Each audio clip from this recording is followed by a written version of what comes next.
Pemirsa, selebgram Fuji Utami atau yang dikenal dengan Fuji An namanya tengah diperbincangkan. Mantan kekasih Thorik Halilintar itu mendadak menjadi ramai lantaran aksinya merayu Ganjar Pranowo capres nomor urut 3. Pak, saya mau nanya dong Pak, Bapak tahu nggak bedanya Bapak sama internet apa?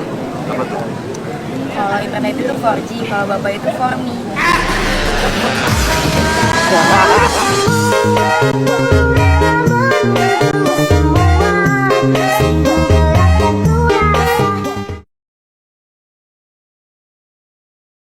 Adik ipar almarhumah Vanessa Angel itu mendekati calon presiden Ganjar Pranowo dan membuat konten gombal.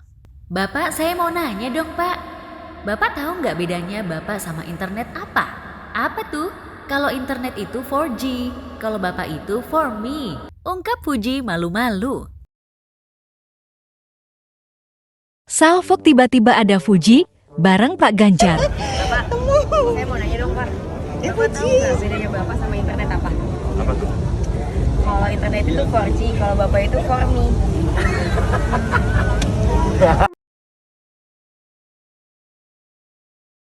Hebohnya aksi Fuji ngegombalin Pak Ganjar tepat di samping mantan kekasihnya Thorik Halilintar dan Alia yang juga hadir di acara itu. Walhasil momen ini menjadi viral setelah warganet fokus pada tatapan Thorik yang lebih manja pada Fuji dan tak melirik sedikit pun pada Alia. Itu sebabnya netizen menyebut jika Thorik masih belum bisa move on. Kemarin ketemu Kak Zawa gimana Kak? Kedekatannya gimana Kak? Alia bagaimana Kak? Hati-hati. Tapi gimana sama Alia Bang? Hubungannya Alia dan Alia hubungannya sama Alia gimana Kak? Baik-baik aja. Kita cuman aku, Om Mami Reza, semua kan kita cuma bisa doakan yang terbaik aja untuk siapapun itu gitu. Jadi kita nggak ada jodoh-jodohin, nggak ada apa-apa. Hidup tenang aja, terus nggak diusilin sama orang lain, cari uang dengan halal tanpa harus ngejatuhin orang lain. Pengen hidup tenang aja sih Kak. Mbak, hidup tuh nggak tentang perjodohan aja Mbak. Udah capek aku dengan urusan perjodohannya nggak Bang? Nggak sih, Mama Papa nggak minta apa-apa. Mama Papa cuman pengen aku pergi selamat, pulang selamat. Jadi aku doakan yang terbaik buat orang tua aku, panjang umur, rezeki lancar.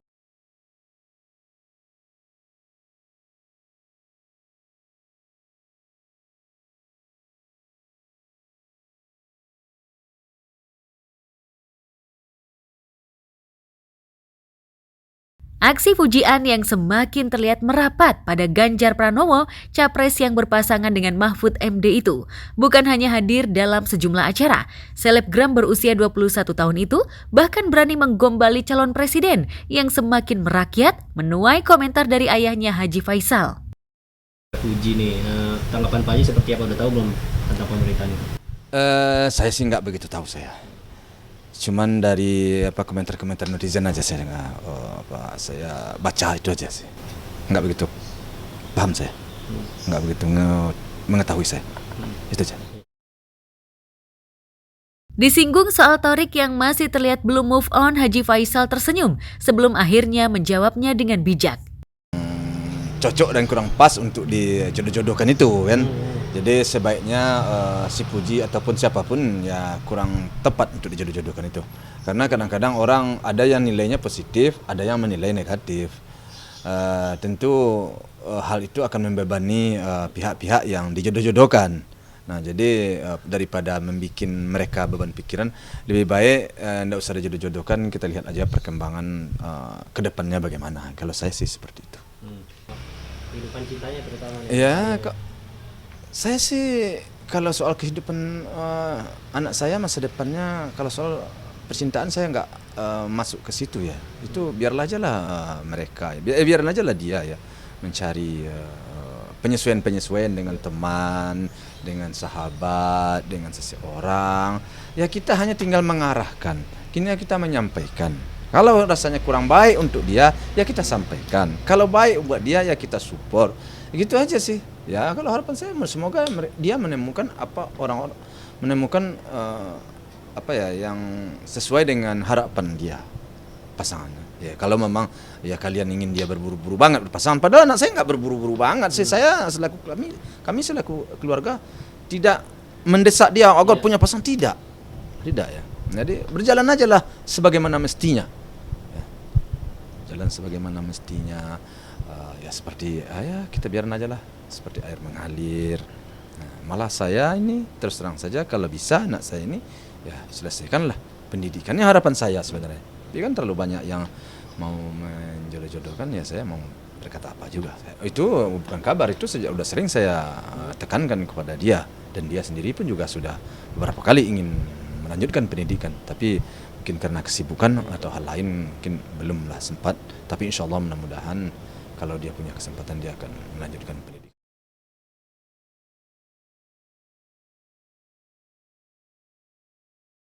Usai digombali Fuji, ekspresi Ganjar Pranowo memang unik dan pemandangan itu jelas akan berbeda pada penampilannya di debat Capres yang akan digelar nanti malam dengan tema pertahanan, keamanan, hubungan internasional dan geopolitik.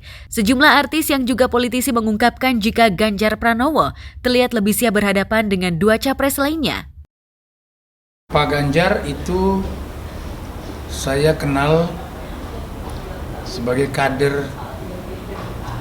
salah satu kader terbaik PDI Perjuangan, punya reputasi sangat kompeten di DPR RI 2 periode, di eksekutif gubernur Jawa Tengah 2 periode, dan memiliki hasil-hasil yang cukup signifikan untuk semua pekerjaan-pekerjaannya. Rekam jejaknya sangat produktif dan bisa kita lihat, bisa kita cek rekam jejaknya.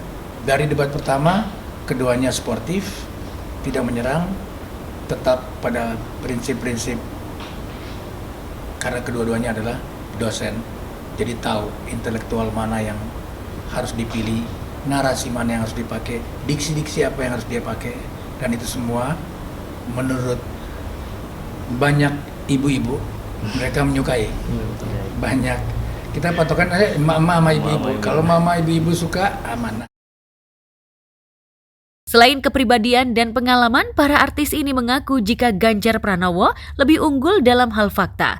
Sebab pasangannya Pak Mahfud tentu akan membantu pasangannya. Sebab ia dianggap menguasai tema yang akan diperdebatkan. Benarkah demikian? Hubungan internasional dan geopolitik itu Pak Mahfud aman. Prof Mahfud itu adalah salah satu kekuatannya. Karena apa? Karena beliau Menko Polhukam. Artinya skala-skala besar, geopolitik Timur Barat, itu pasti beliau lebih paham. Nah, kalau pemerintahan, Pak Ganjar 2 periode, Pak Ganjar punya hasil dan rekam jejak yang sangat baik untuk Jawa Tengah maupun DPR RI sebagai legislatif. Menurut saya, apa yang sudah dilakukan Pak Ganjar di Jawa Tengah dengan sekolah kejuruan itu salah satu pembuktian bahwa beliau mampu melakukannya di Jawa Tengah. Artinya ada contoh-contoh yang sudah disiapkan dilakukan di Jawa Tengah. Nah, untuk pemerintahan, apakah itu akan dibuka lagi sebesar-besarnya pada saat beliau menjadi presiden? Nah, itu pasti beliau sudah persiapkan. TPN pasti sudah menyiapkannya. Karena di situ banyak ahli-ahlinya. Nah, buat saya, bagaimana debat berikutnya, walaupun temanya geopolitik, pemerintahan, internasional, tetap ada bagaimana menjelaskan bonus demografi itu kepada milenial maupun Gen Z, supaya mereka nggak bosen atau boring melihat apa sih ini debat. Karena ujung-ujungnya semua teori-teori intelektual yang dibikin, disiapkan akan dirasakan oleh milenial dan Gen Z ini. Jadi saya sih berharap Pak Ganjar sudah mempersiapkan, Pak Prof Mahfud sudah mempersiapkan agar tatanan yang di atas-atas ini bisa membumi ke milenial dan Gen Z, karena mereka cukup besar first voter maupun second voter. tahun 2024.